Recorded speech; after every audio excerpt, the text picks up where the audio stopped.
everybody. Welcome.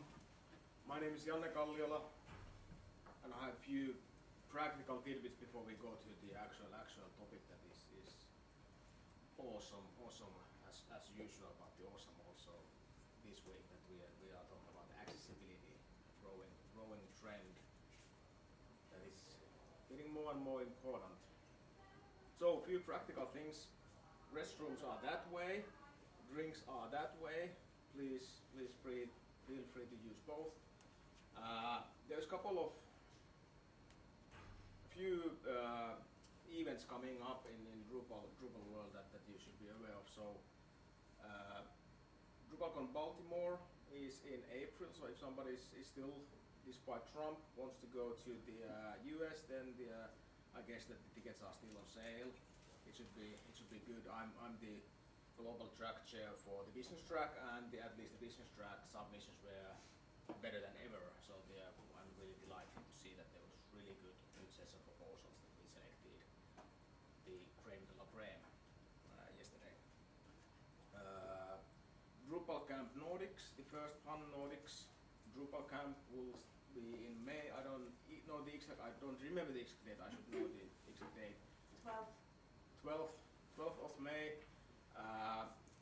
It will try to make a new tradition that there is a Drupal camp that goes from different Nordic countries to countries. So maybe next year Stockholm or Copenhagen. Who knows? It's still open in the air. So consider coming, mark that date. DrupalCon Vienna is in September, somewhere there. We are currently, the Finnish Drupal Association is thinking that we could provide travel agent services through Elämysmatkat. That's open. We'll inform more about that. And if you want to be on the map of these things, then please join the Finnish Drupal Slack channel. I can give invites, so please send me a mail. And there's also global Drupal Slack, but I guess that if you Google Drupal and Slack, then you will find a Heroku site that you can join. So I joined there. There's a lot of discussion about different things, so that's also something that if you want to have a free source of information, especially for the coders. I don't think that many content owners are in that Slack, but if there are people that need coding tips, then that could be a good place. There seems to be a lot of community out there too. That said, without further ado, let's have Seppo from Invalidiliitto talk about accessibility. Yes, thanks.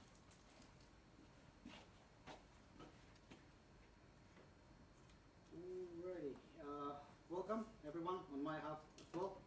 My name is Seppo Kankaantähti, and I come from the Finnish Association of the People with Physical Disabilities.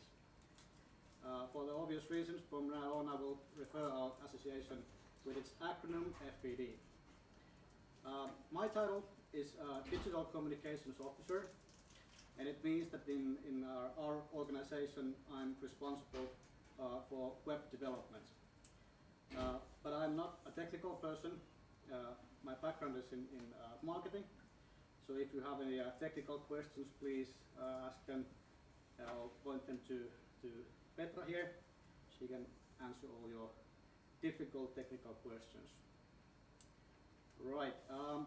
Today I want to bust the old myth that the accessible is always ugly.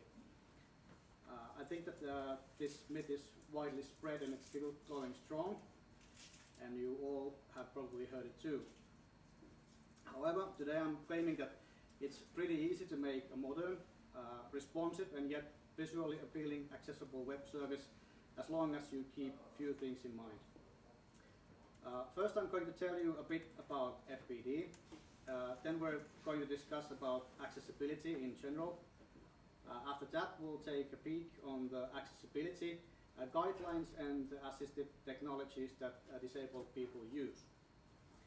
And then I'm going to show you some examples of accessible web design from FPD's new web service. And finally I'll give you some tips on how to make sure your new accessible web service stays that way even after the launch. How's that sound? Good? Okay. Let's get going. FPD's vision is equal and accessible Finland. And this is also the main idea behind our new website that we launched about a month ago. The site is accessible for everyone, including mobile users and people using assistive technologies, and therefore it promotes equality among all people. We have about 32,000 individual members in roughly 150 member associations. The FPD group that consists of 2 rehabilitation centers, a housing service provider and vocational training institution employs almost 2,600 employees. So we're a quite big employer in Finland. We have started our work 79 years ago in 1938, and the last 20 years we have been promoting accessibility. But our focus is on the physical world's accessibility, so we cannot say that we are in any levels experts in web accessibility. However, the web accessibility is closely related to our vision, so we are trying to promote it as much as we can. And that is the reason why I'm here today. I want to tell you that accessibility isn't something that you add on your web page. It's more like a way of thinking. Let me explain that a bit more. I think a good way for describing this way of thinking in the context of web accessibility is by referring it to building a house. Very much like in a web project, when we are building a house, we start by doing drawings. We basically design the whole house before we do anything concrete. And then by using the plans we just made, we will build a base that supports the rest of the house. Feast your eyes with the amazing graphics I have made here. But seriously, this is the way we have built houses and websites for ages, isn't it? At this point, everything works fine, until someone with special needs comes along. As you can imagine, at this point, it's very expensive to make all the necessary changes for this guy to even get in the house. If the house happens to have 2 stories, a normal sized bedroom, narrow doorways and so on, you can imagine what kind of job it is to make the house accessible. And this is the point when the aesthetics of this house are taking big hits. We will come up with something that is expensive to make, looks bad, and barely functions. And if you think the user experience of the guy sitting in the wheelchair, it's easy to see why this whole thing should be done differently. If we will take into account the need of the wheelchair guy straight from the beginning, we are able to make something that serves everyone. Now I will quote FPD's Accessibility Center Eske, and they are saying that accessibility relates to a certain way of thinking, correct attitudes and consideration of differences. An accessible environment does not sort people based on their physical functionality. And what I want to say with this is that we should build houses and web services so that the accessibility is almost invisible to the user. They just experience it as a well-designed interface. This means that we have to know the ways different kind of people use our services. Fortunately, we don't have to gather this information by ourselves. We can Google it like we do almost on anything now. And this is what you will find when you're Googling the thing. It's the Vca G Accessibility Guideline. And it covers a wide range of recommendations for making web content more accessible. And by following these guidelines, it's possible to make content accessible to a wider range of people with disabilities. These include blindness and low vision, deafness and hearing loss, learning disabilities, cognitive limitations, limited movement, speech disabilities, even photosensitivity, and combination of these all. And as mentioned before, by following these guidelines, you will make sure your web content is usable to users in general. In order to meet the needs of different groups and different situations, Vca G has 3 different levels of conformance. A is the lowest, a double A, and then there's a triple A, which is the highest. And our new web service uses these guidelines and have reached the double A level. Even though we have these guidelines to show us the right way, it's interesting to know what kind of equipment people use for browsing the internet.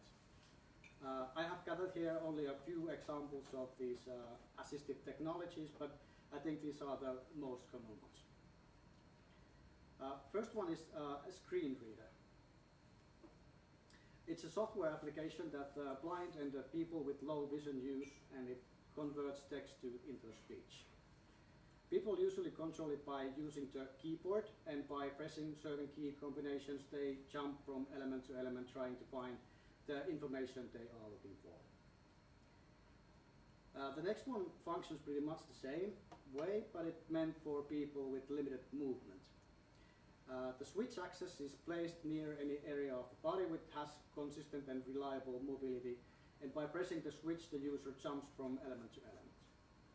The switches can be used with your head, or if you have movement on your finger, it doesn't depend on which part. The last one is eye gaze and head mouse systems that they can be used as an alternative mouse navigation. Accuracy of these can be very good, but it depends on the mobility of the user. So therefore we shouldn't make any small buttons or hover functions that require precise mouse usage. Yep, I guess I promised you some examples. And first of all, we chose Drupal 8 as our content management system because it has many built-in accessibility-related functionalities. We'll switch computers and you will see the site on the screen.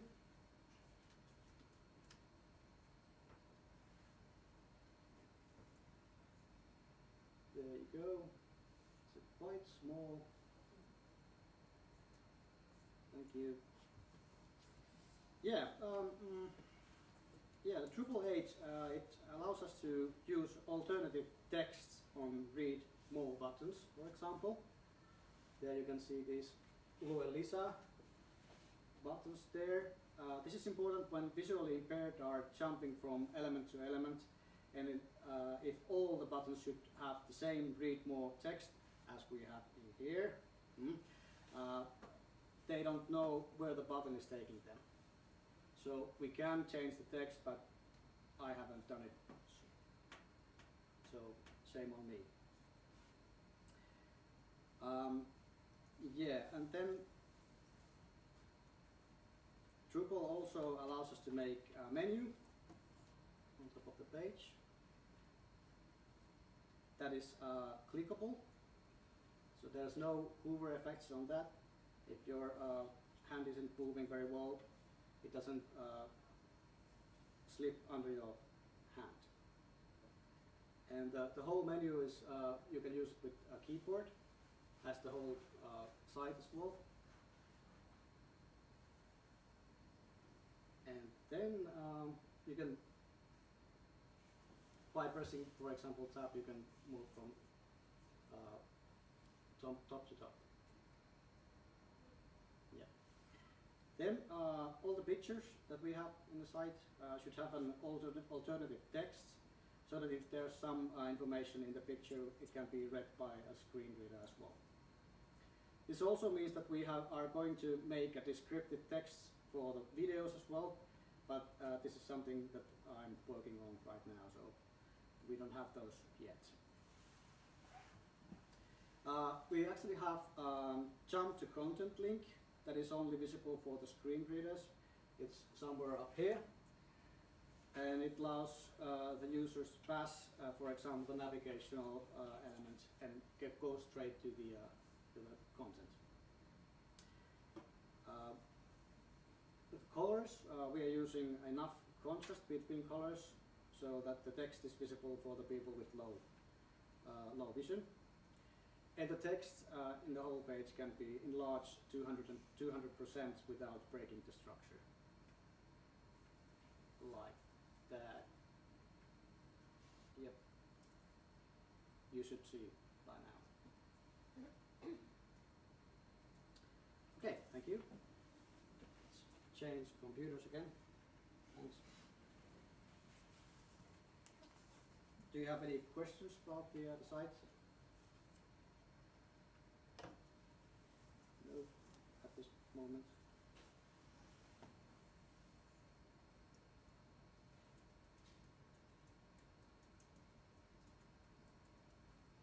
Yep, let's go to the next slide. Yeah, last I promised you some tips on maintaining accessibility on your website. The most important thing in my mind is that you make sure your content providers know how to make accessible content. It also requires that someone is responsible for maintaining the accessibility. If you don't do these two things, no matter how good your page is, when you launch it, it will eventually be not accessible. But here are some tools I have found very useful for inspecting the accessibility of your web pages. These first two are free. I personally use the last one since it makes the maintaining more simple, and they provide support as well. It also allows me to give access to the information for content providers, so that they can make sure that by themselves that they are producing accessible content. It, for example, tells them that if they're making too long sentences, or that there's sentences along with a whole paragraph, so that's accessibility as well. And it gives them like readings if the language is too difficult. So those are good tools. And then there are few free screen readers you can try if you would like to see what's like to browse your web page to without eyes. You can say it's somewhat eye-opening to use this. At the seminar last year, I tried one of them, and I was trying to buy a train ticket to Hämeenlinna from Helsinki, and I didn't even manage to get to the ticket buying section of the page, so it's quite difficult to make services that are fully accessible. iPhones have this voiceover functionality built in, so if you happen to have one, it's easy to test your web services on the road as well. Thank you. I thank you for your attention, and wish you all a pleasant evening. And if you have any questions, please feel free to ask. Was there any benefit of using Drupal on the accessibility sense? Well, we chose Drupal mainly because it's cost effective for us. We used a lot of plugins that were already there, so we didn't need any construction of new code. And Drupal 8 is like, in my mind, it sounds like something that is the accessibility is taken account when it's made. I think Petra knows better which are the things in Drupal that makes it so good for accessibility, but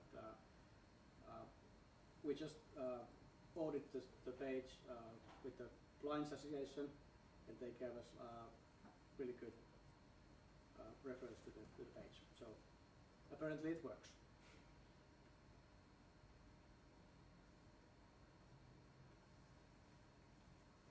there any other questions? Is the admin side also accessible, or is it? Have you checked that side, the Drupal admin? No, we haven't checked that. There shouldn't be any problems because it's the same functionalities in the admin side as well. But we haven't had that in mind when we're building the site.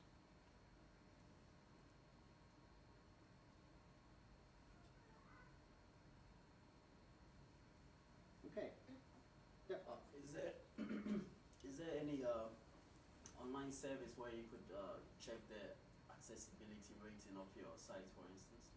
Yes. Yeah. They are the ones that I provided in this slide here, and you can have the slides after this meeting. So you can use any of these. The first two are even free, so it's easy to use.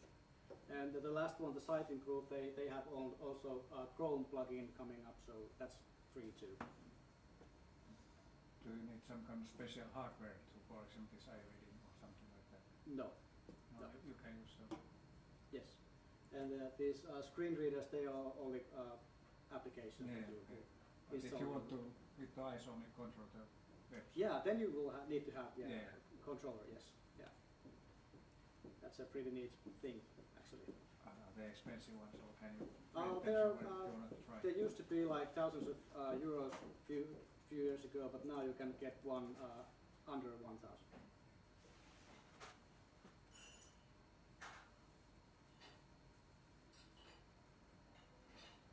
What would be your tips that if you would now start to build a new site, then what things to take into consideration in the sort of building or design phase for the accessibility? Well, I would keep the Vca G guidelines to the company that you are buying the website from, and ask them to use those. And then I would ask from someone who has some sort of disability to check the website before it is completely built. That way you can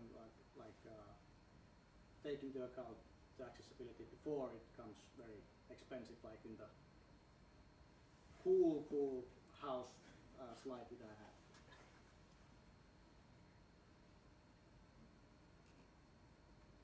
I can actually give an example of that. When we did the design, the designer asked me how should the menu be done, or rather I was checking that it's not over effective, so you don't need a mouse over to actually navigate. And he said, yeah, that's what we're gonna do. So it's clickable just because the accessibility doesn't mean that the user is like young. It might be old, who's like slow using mouse or something like that. So that's why we did a clickable menu. And of course there's like the text size is slightly bigger than you see, for example, in Facebook. And that's one aspect as well of the design.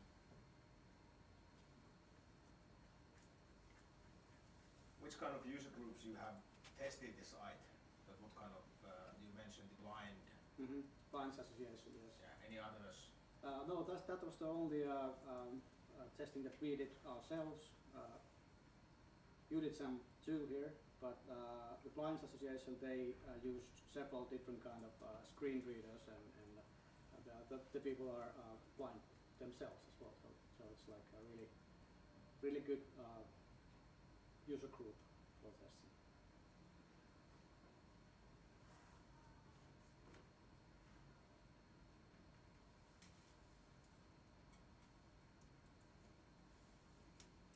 You mentioned the different standards of the grading of accessibility. Yeah. Which grade is your site? Ours double A. Double A. Okay. Yes. Are you planning to grow it to AAA? Yeah, Petra actually can answer this question better than I can. We are quite close of AAA. There isn't many things that it's. Yeah, the main thing is that we don't follow the header order, so we might use like header 1 and then suddenly the main issue currently, but that's easy to fix. So the AAA would be, well, it's close. Yes, it's really close.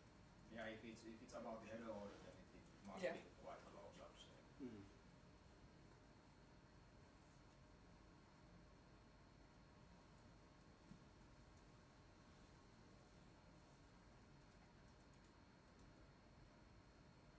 I guess there's no other questions coming up. All right, thank you.